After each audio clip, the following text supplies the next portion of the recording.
தேவனுக்கே துதி கனம் மகிமை உண்டாவதாக. அன்பான யூடியூப், பேஸ்புக், வாட்ஸ்அப் நண்பர்களே, உங்கள் யாவரையும் தேவகர ஊழியர்கள் சார்பாக வாரம் ஒரு செய்தி நிகழ்ச்சி உங்களை வாழ்த்தி வரவேற்கிறேன்.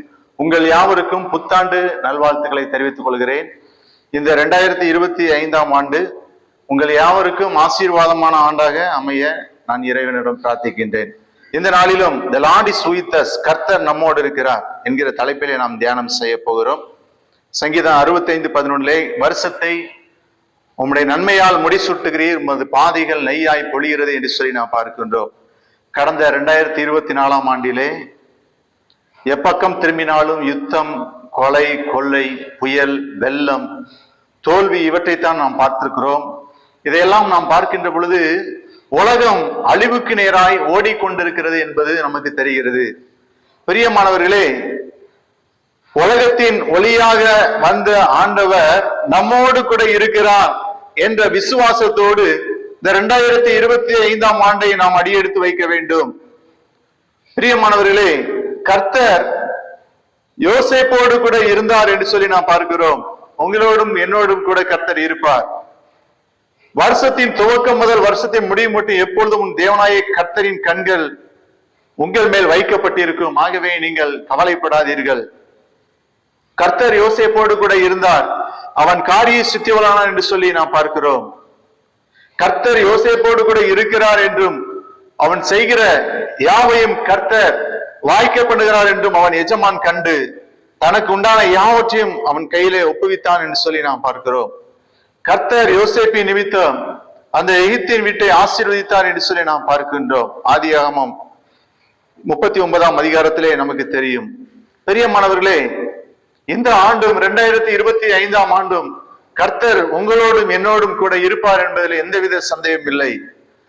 தாவீதை குறித்து நாம் பார்க்கின்ற பொழுது, தாவீது தன் செய்கைகளில் எல்லாம் புத்திமானாய் நடந்தான். கர்த்தர் அவனோடு கூட இருந்தார் என்று சொல்லி 1 சாமுவேல் 18ஆம் அதிகாரம் 14ஆம் வசனத்திலே நாம் பார்க்கிறோம். தாவீது சவுல் தன்னை அனுப்புகிற எவ்விடத்துக்கு போய் புத்தியாய் காரியத்தை நடப்பித்ததினால் சவுல் அவனை யுத்த மனுஷரின் மேல் அதிகாரியாக்கினான் என்று சொல்லி 1 சாமுவேல் 18:5 நாம் பார்க்கின்றோம். பெலிஸ்தருடைய பிரபுக்கள் புறப்படுகிற போதெல்லாம் தாவீது சவுளுடைய ஊழியக்காரர் எல்லாரையும் பார்க்கலாம் புத்திமானாய் நடந்து கொண்டான் என்று சொல்லி நாம் பார்க்கிறோம். தாவீது நாளுக்கு நாள் விருத்தி அடைந்தார் என்று சொல்லி பார்க்கிறோம். சேனைகளின் தேவனாய கர்த்தர் அவனோடு கூட இருந்தார் என்று சொல்லி நாம் பார்க்கிறோம்.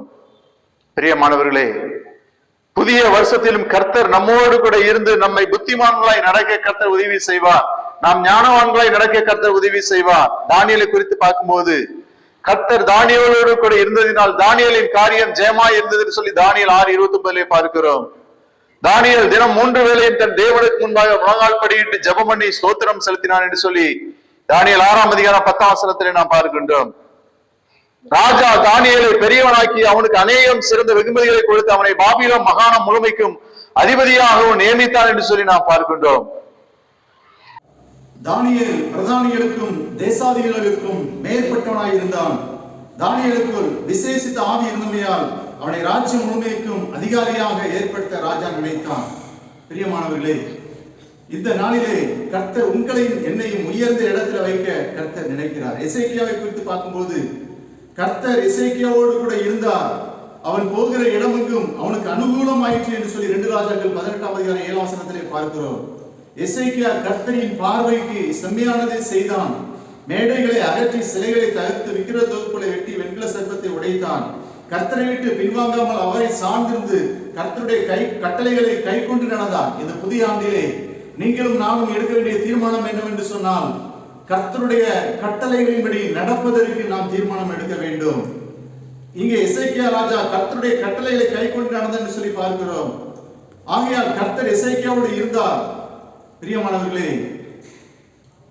மோசே, என் தாசனாகிய மோசே, அங்கே சொல்லப்பட்டிருக்கிறது, எசேக்கியா போன இடமெங்கும் அவனுக்கு அனுகூலமாக இருந்தது. கர்த்தர் இந்த வருஷமும் நாம் போகிற இடங்கள் எல்லாம் நமக்கு அனுகூலமாக தருவார். இந்த வருஷம் துவக்கம் முதல் முடிவது நாம் போகிற இடமெங்கும் நமக்கு அனுகூலமாக கட்டளையிடுவார். என் தாசனாகிய மோசே உனக்கு கற்பித்த நியாயப்பிரமாணத்தின்படி செய்ய கவனமாய் இருக்க மாத்திரம் மிகவும் பலகுண்டு திறமாயிருது. நீ போகும் இடமெல்லாம் புத்திமானாய் நடந்து கொண்டு விட்டு விலகு, வலது இடதுபுறம் விலகாதிருப்பாயாக. இந்த நியாயப்பிரமாண புஸ்தகம் வாய்விட்டு விலகாதிருப்பா. இது எழுதியிருக்கிறபடியெல்லாம் நீ செய்ய கவனமாய் இருக்கும்படி இரவும் பகலும் அதை தியானித்துக் கொண்டிருப்பாய். அப்போ வழியை வாய்க்க பண்ணுவாய் என்று சொல்லி நாம் பார்க்கிறோம். யோசுவா 1:7-8 பார்க்கிறோம். பிரியமானவர்களே, இந்த நாட்களிலே புதிய ஆண்டுக்குள்ளாக நாம் பிரவேசிக்கிறோம். இந்த புதிய ஆண்டு நமக்கு ஆசீர்வாதமாக இருக்கும் என்பதில் எந்தவித சந்தேகம் இல்லை. உங்களையும் என்னையும் கர்த்தர் இந்த புதிய ஆண்டிலே அற்புதமாக அதிசயமாக ஆண்டவர் வழி நடத்துவாராக. ஆமென். ஜெபிப்போம். அன்பின் ஆண்டவரே, வசனத்தை கேட்ட பிள்ளைகளை ஆசீர்வதியும். இயேசுவின் நாமத்தில் ஜெபிக்கிறோம் நல்ல பிதாவே. Thank you, brother.